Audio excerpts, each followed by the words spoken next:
You ever feel like you're surrounded by people, but you're still alone?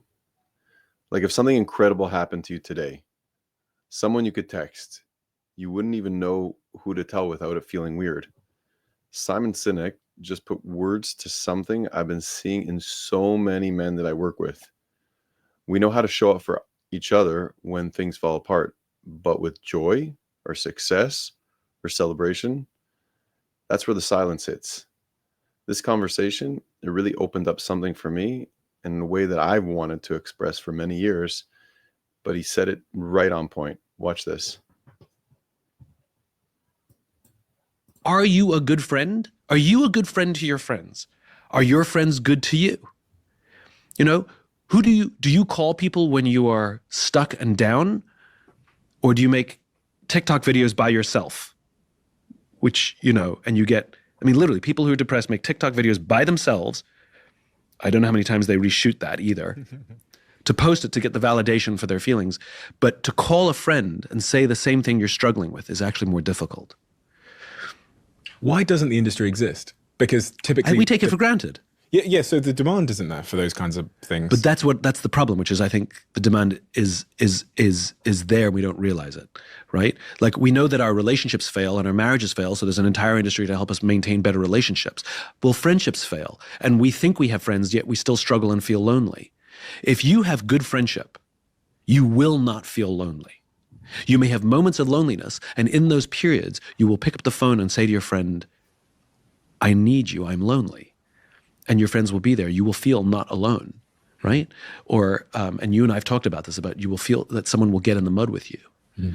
And I think the problem is we don't give intention to friendship. So think about it. And you and I are both guilty of this. In fact, I would argue that everybody's guilty of this, which is we've got plans booked with a friend. Let's call it a lunch. A work thing comes up. We call up the friend, I got a work thing. And the reason we keep bumping our friends is because they'll understand. They're our friends. So why aren't we prioritizing our friendships? Why aren't we saying to the work thing, I'm sorry, I've got a thing. If we had another meeting, we would say, sorry, I've got an appointment, I can't make it. So why don't we treat our friends with the same intentionality that we treat any other meeting? So one of the things that Will did for a friend that I thought was genius, brilliant, beautiful, Will Guidara, who I'm writing the book with. Will's friend's dad died. Will texted him and said, I feel for you. I know what you're going through. I lost my mom at an early age. I'm sure you're being inundated with calls and texts. So I'm not going to call you today. But what I will do is I will call you every single day at 9:45 a.m. Do not feel obligated to pick up. I don't mind if you don't. But when you're ready, know that I'm calling you. And for the next, I think it was 3 months, 8 months, something, he called every single day at 9:45 a.m. And for the first week, his friend didn't pick up at all. And then after the first week, he picked up every day and they talked every day for months. Like, think about the intentionality that somebody who loves and cares about you so much that they will call you every single day at 9:45 just so that you can see their name pop up in the caller ID to know that you're not alone. It brings me to tears just thinking about it. Like, how many of us are that good a friend? I want friends like that. Here's a good question. Like, what's a friend? Like, what makes a good friend? Like, I don't even know if we have a definition of that. I've been asking people. And somebody said to me, well, somebody who's there for you to support you in the hard times. That's a real friend, right? And I got thinking, and I talked to somebody else. She has a friend who she calls Mr. Schadenfreude because he seems to love when things go wrong. So in hard times, he's always there. He's always there in hard times. He gives the shoulder to lean on. He's giving advice. But in good times, he's nowhere to be seen. And so what happens is it creates this horrible sort of codependent relationship that you want to keep the hard times because that wonderful human being is always there, so you never want to let go and you become codependent. And so you realize that there's something called a fair-weathered friend who's only there in the good times, but be equally cynical and suspicious of the foul-weathered friends who's only there in the hard times because somehow it makes them feel good about themselves, but they're not there for the good times. And so you realize what's the value of good time versus bad time. So yes, you and I have friends that in hard times we would call them. But I would bet money that you have even fewer friends that you want to text out of the blue and say, I won an award. Right? Think about that. Like, if something goes wrong, I've got a group of friends, I've probably got a dozen people I could say, I need your help. Things have gone horribly wrong. I need your advice. But if something amazing happens to me, that number probably shrinks down to 4.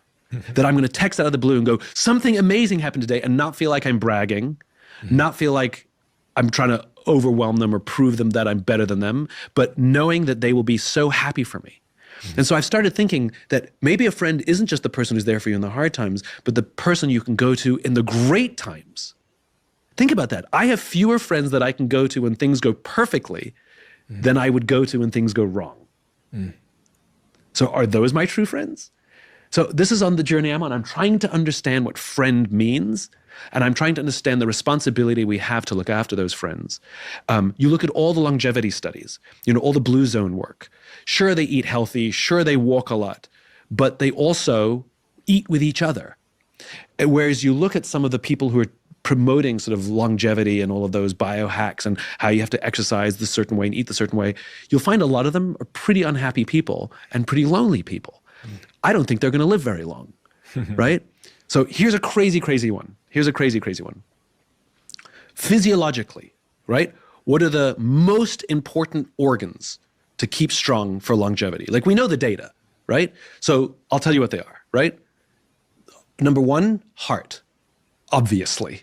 That makes perfect sense, right? You got to have a healthy heart if you want to live a long time, right? Second one, lungs. Got to have healthy lungs to live a long time. Cardio and all the rest of it, right? Don't smoke. Like, we know that. Makes perfect sense. Do you know what the third most important organ is? I don't know. I was going to say the brain, but... The thighs. Thigh muscles are so if you have a healthy heart, healthy lungs, and healthy thighs, statistically, you're more likely to live longer. I know, I said the same thing. Thighs? Do you want to know why?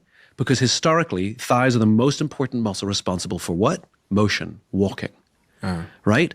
Not exercise, social, going to visit your friends. Before there were cars, before there were trains, we had to walk to go visit our friends. And so people who are mobile, if you're more mobile, you're more likely to maintain friendships, which means you're likely to live longer. So the 3 most important organs to keep healthy, historically, as human beings, heart, lungs, and thighs for mobility, thighs for sociability, which I think is amazing that we never thought about. So all of these things that, technology has interrupted, mass transportation, cars, social media, all of these things, they've interrupted our ability to make friends, proper friends where you can look each other in the eye. You and I could do this over Zoom. It wouldn't feel the same. But the macro, so the remote work culture, the rise in, as you say, screens and phones, optimizing interaction out of our lives. I mean, like, if you think about social networking or Uber Eats or, I don't know, Deliveroo, you're living your life behind a screen in white walls now.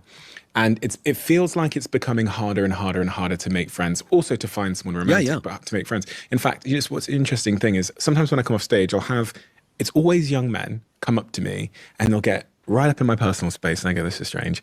And then they'll say something to me like, how do I make friends?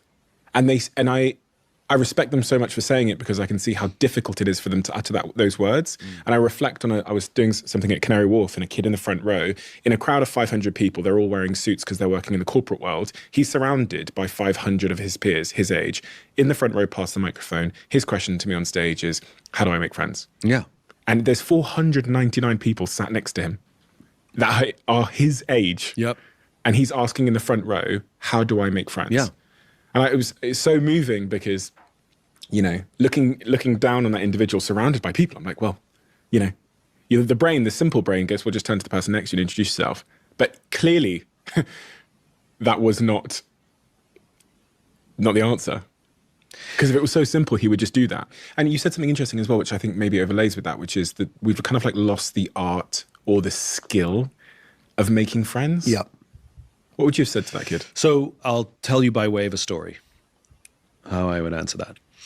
So a friend of mine was struggling.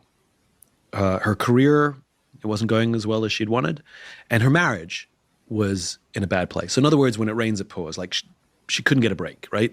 And she was in a really bad place. And so she knows what I do for a living. So she asked me, can you help? Can I come and talk to you and get some advice? And I said, of course.